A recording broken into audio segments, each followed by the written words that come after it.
And the Oscar goes to... And the Oscar goes to... And the Oscar goes to... And the Oscar goes to... Giving the people what they want, whether or not it really makes any sense, is what is generally referred to as pandering. And it was an attempt to pander to younger movie fans in 2022, which led to the Academy of Motion Picture Arts and Sciences to introduce 2 new Oscar categories that were determined by a Twitter poll. As is often the case when old fogies mess with the internet, the whole thing just turned out to be an embarrassment. In fact, it was the Oscars' most embarrassing moment ever. Okay, just gotta go faster than the speed of light, far beyond the speed of light. You gotta break the rule, Barry, and you gotta do it now.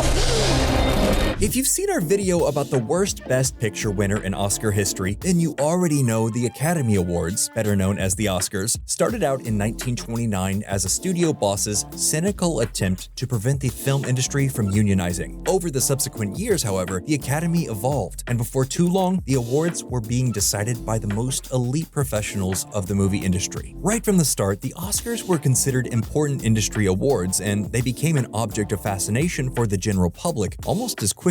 The Academy Awards of 1930, only the second ever, was the first ceremony broadcast to the public over the radio, and the first televised ceremony was in 1953. Of course, the tastes of the industry professionals who voted on the awards and the general public who watched them weren't always the same. The Academy often made its picks based on its views of artistic achievement, while the home audiences usually rooted for the most popular films. But for the first several decades of the awards' existence, it wasn't a huge problem. Both groups were used to seeing their favorites represented in the nominations, and popular films won as often as their more artistic counterparts. Early Best Picture winners included wildly popular movies like 1934's It Happened One Night, 1939's Gone with the Wind, 1943's Casablanca, 1959's Ben-Hur, and 1961's West Side Story, among many others. In fact, as late as the 1970s, fan faves like the first 2 Godfather movies, The Sting and Rocky, were still winning the big prize. And even the quintessentially commercial Star Wars was honored with a Best Picture nomination in 1978. But toward the end of that decade, something changed. The Academy seemed to lose interest in popular fare and began to favor heavy, self-serious dramas like The Deer Hunter, Kramer vs. Kramer, Ordinary People, and Chariots of Fire. Popular movies weren't entirely locked out, as films like Braveheart, Titanic, and Lord of the Rings: Return of the King still managed to snag the occasional Best Picture Oscar. But over the years, the general public, especially younger moviegoers, saw their tastes increasingly less represented in the nominees. It all came to a head in 2008 when 2 blockbusters, The Dark Knight and WALL-E, both failed to even score nominations for Best Picture, despite being lauded by fans and critics alike. The backlash was fairly intense, and though they've never fully confirmed it, it was that backlash, along with a desire to juice the ratings for the annual awards telecast, which led the Academy to double the number of Best Picture nominees from 5 to 10, starting in 2009. The last time 10 films were nominated for Best Picture was 1943.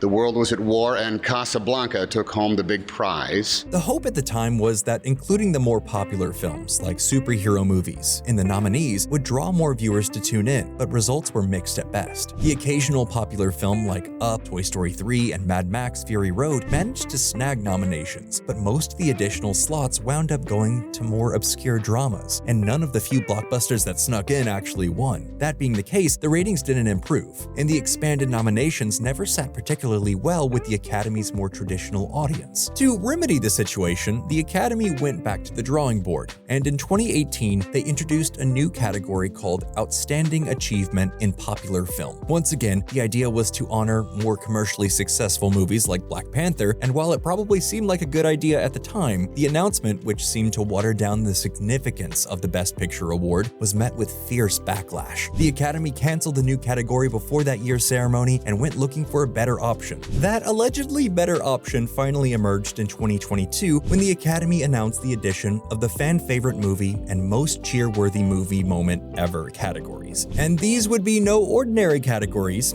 Unlike the rest of the awards, the winners would be determined by whichever movie's hashtag got the most retweets on what was then called Twitter. And while the winners would be announced on the telecast, they wouldn't actually receive Oscar statues. Once again, pretty much everyone hated the idea, but the Academy was determined determined to plow ahead with their populist experiment, which they hoped would get the home audience more engaged in the ceremony. The point, of course, was to honor that year's most genuinely popular films like Spider-Man: No Way Home, F9, No Time to Die, Dune, and Free Guy. But that's not what happened. Unfortunately for the producers, they didn't seem to understand that Twitter doesn't really represent the greater world at large, and the whole thing backfired on them spectacularly. Rather than a list of the year's most popular and highest-grossing movies, the fan-favorite movie vote wound up being dominated by films that had cultishly dedicated and extremely online fandoms. Once the vote was in, the year's highest-grossing flick, No Way Home, finished in 4th place behind largely obscure fare like the Johnny Depp vehicle Minimata, which grossed less than $2 million at the box office. It was also beat by a little-seen Cinderella musical produced by Netflix, as well as Zack Snyder's Netflix zombie epic Army of the Dead. 5th place went to the Lin-Manuel Miranda musical Tick Tick Boom, also produced by Netflix. The montage, which presented the 5 winners, was received with an awkward silence in the theater during the telecast. Not faring any better was the montage presenting the winners of the most cheer-worthy movie moment ever award, which included Neo's backbending bullet dodge from 1999's The Matrix, Effie White performing I'm Telling You in 2006's Dreamgirls, the Avengers Assemble sequence from 2019's Avengers Endgame, the 3 Spider-Man team-up from 2021's No Way Home, and the big winner, The Flash's Speed Force run from Zack Snyder's 2021 cut of Justice League. Snyder himself reacted to the wins in real time on the little-known social media service Vero, posting the words "amazing" after his first win, and then saying "literally best fans ever" after the second one. But after the ceremony, the fact that both fan vote categories were suspiciously won by theatrically unreleased films from the same director and one with a notoriously aggressive online following no less, raised more than a few eyebrows. Confirming those suspicions, the Rep would subsequently report that 2 investigations conducted with Tweetbinder, a hashtag analytics tracking tool, revealed that the vote had been largely rigged by automated online bot accounts that cast thousands of fake votes for both Snyder movies. The Academy would release a statement defending the wins and claiming their system had filtered out the bots, but they presented little evidence to back those claims up. Whatever the truth, the fan voting experiment was, tellingly, never repeated again. And it's easy to see why. Ultimately, the whole fiasco just made the Academy look even more out of touch with youth culture than they already seemed. And as far as anyone can tell, the fan vote experiment didn't have any discernible impact on the ratings. No one seemed to be fooled by the transparent attempt to cash in on the popularity of blockbuster films without actually having to award them any legitimate Oscars, and when you think about it, that's not all that surprising. It always seemed unlikely that a brief montage of popular movies, whether selected by a rigged vote or not, was going to suddenly get fans of more commercial films interested in a 3+ hour award ceremony overwhelmingly focused on honoring niche industry figures like Jane Campion, Troy Kutzer, and Joe Walker.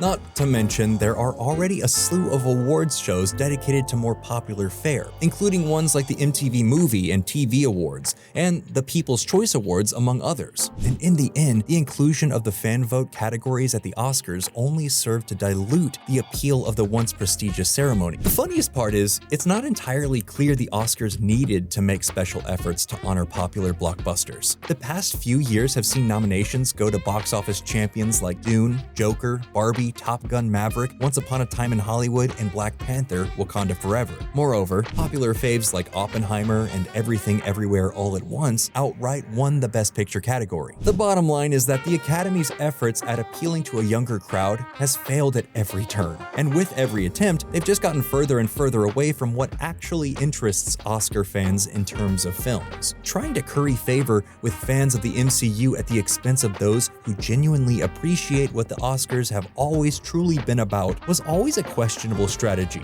and we'd like to thank the Academy for not trying it again. So what do you think? Do you think the Academy was right to add fan-voted awards? And if so, do you think the right movies won? Let us know down in the comments below, and if you enjoyed this video, you'll definitely find others you like if you check out the rest of the channel. As always, thank you for subscribing to Nerdstalgic.